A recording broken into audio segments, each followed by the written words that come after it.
청취자 여러분 안녕하세요, 딩몬입니다. 오늘은 유럽 역사상 가장 유명한 가문 중 하나, 이탈리아 메디치 가문의 이야기를 준비했습니다. 메디치 가문은 이탈리아의 피렌체라는 도시를 중심으로 활동을 했는데요, 1400년대부터 1738년까지 유럽의 역사에 지대한 영향을 미친 가문입니다.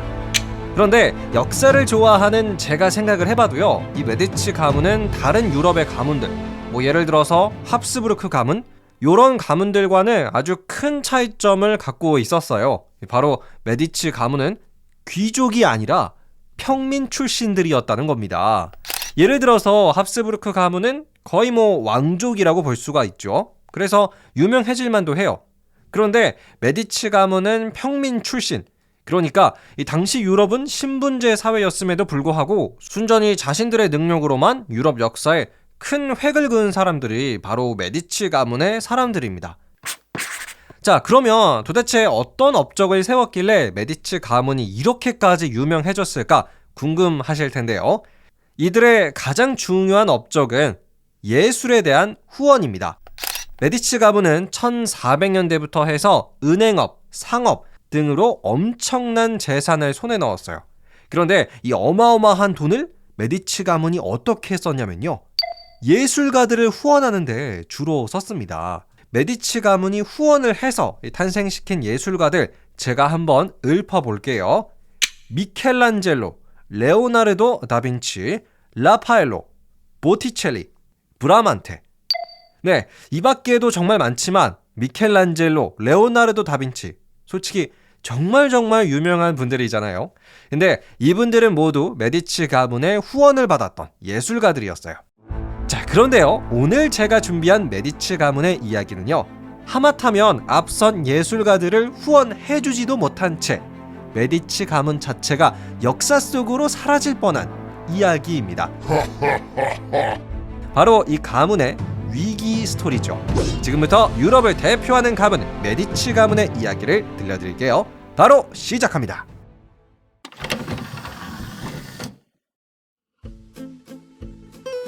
때는 1430년 이탈리아 피렌체.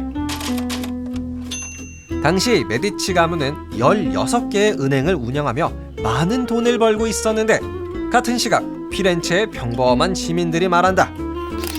야, 너 메디치 가문이라고 알아? 그럼 잘 알지. 그래?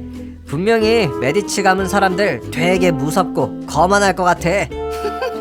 아니야, 내가 만나봤는데 엄청 예의 있고 겸손한 사람들이었어. 그랬다 피렌체의 평민들이었던 메디치 가문. 이들은 은행업과 상업 등으로 많은 돈을 벌어 조금씩 유명해지기 시작했다. 이와 더불어 메디치 가문 사람들의 겸손함과 예의는 이들의 가문을 더욱 드높이고 있었는데, 여기 메디치 가문의 리더 코시모 데 메디치라는 자가 있다. 그는 평소 자신이 꿈꿔왔던 일을 시작하는데, 코시모가 말한다. 우리 메디치 가문을 위한 궁전 드디어 짓기 시작하는구나. 이처럼 코시모 데 메디치는 가문을 상징하는 거대한 궁전을 짓기 시작했다. 그런데 당시 피렌체에 살고 있던 알비치 귀족들이 크게 분노했다.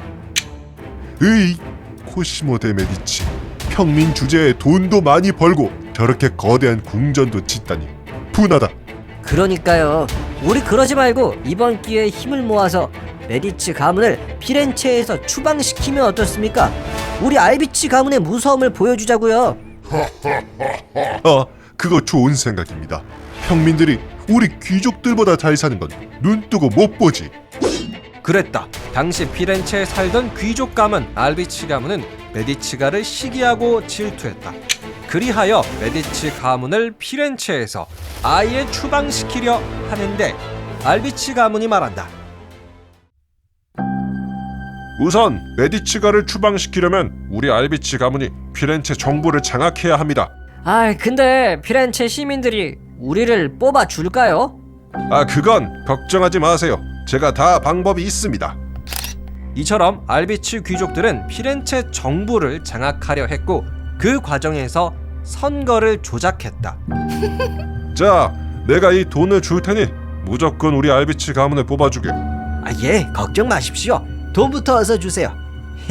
이걸로 맛있는 거나 사 먹어야겠다. 이후 선거 조작을 통해 피렌체 정부를 장악한 알비치 가문. 이들은 곧바로 메디치 가문을 고소했다. 여러분, 저 메디치 가문을 고소합니다. 파렴치한 메디치 가문은 돈을 앞세워 우리 평범한 피렌체 시민들 위해 군림하려 했습니다. 메디치 가문이 그랬다는 증거 있습니까? 예, 있습니다. 자, 저기 메디치 가문이 짓고 있는 궁전을 한번 보십시오. 저게 어떻게 평민들이 짓는 집이란 말입니까? 그랬다. 알비치 귀족들은 메디치 가문이 돈을 무기로 피렌체의 독재자가 되려 한다는 누명을 씌워 이들을 고소했다. 결국 당신이 메디치 가문의 리더 쿠시모요? 예, 그렇습니다만 당장 이 사람을 체포해라. 아니 뭐 때문에 이거 놓으세요. 메디치 가문의 리더 쿠시모를 비롯해 가문의 많은 이들이 감옥에 갇히는데, 하지만 알비치 가문 여기서 만족하지 않고 한 걸음 더 나아갔다. 알비치 가문이 말한다. 하하하, 좋습니다. 일단 메디치 가문을 감옥에 집어넣는 것까지는 성공했으니 빠르게 사형시키시죠. 사형이요?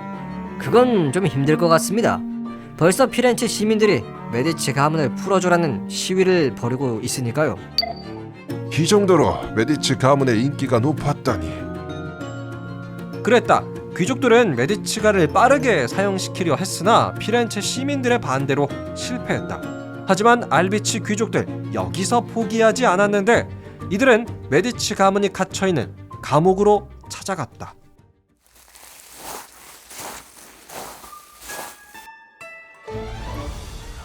자네가 메디치 가문들이 갇혀있는 곳을 관리한다지?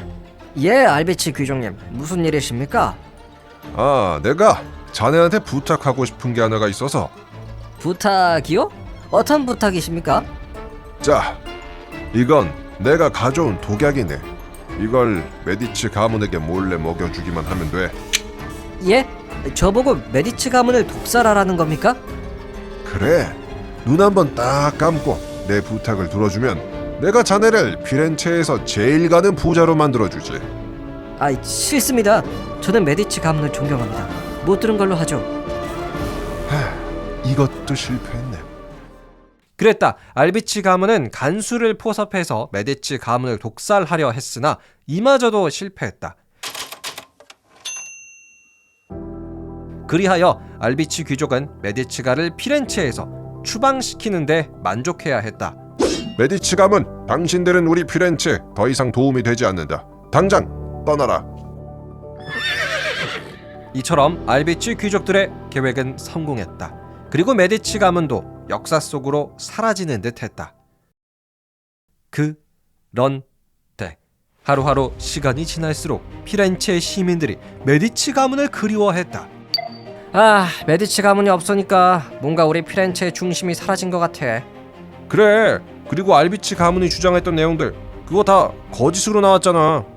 그리하여 약 1년 뒤 피렌체 정부는 추방당한 메디치 가문에게 돌아와 달라는 내용의 편지를 보냈는데, 메디치 가문의 리더 쿠시모요, 피렌체 시민들이 자네를 그리워하네.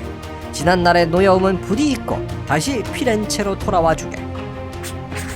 그랬다. 피렌체는 메디치 가문을 그리워했고 이들을 다시 초대했다. 그런데 이러한 와중에도 알비치 귀족들은 그 질투심을 버리지 못한 채 군대를 모아 메디치 가문을 살해하려 했다.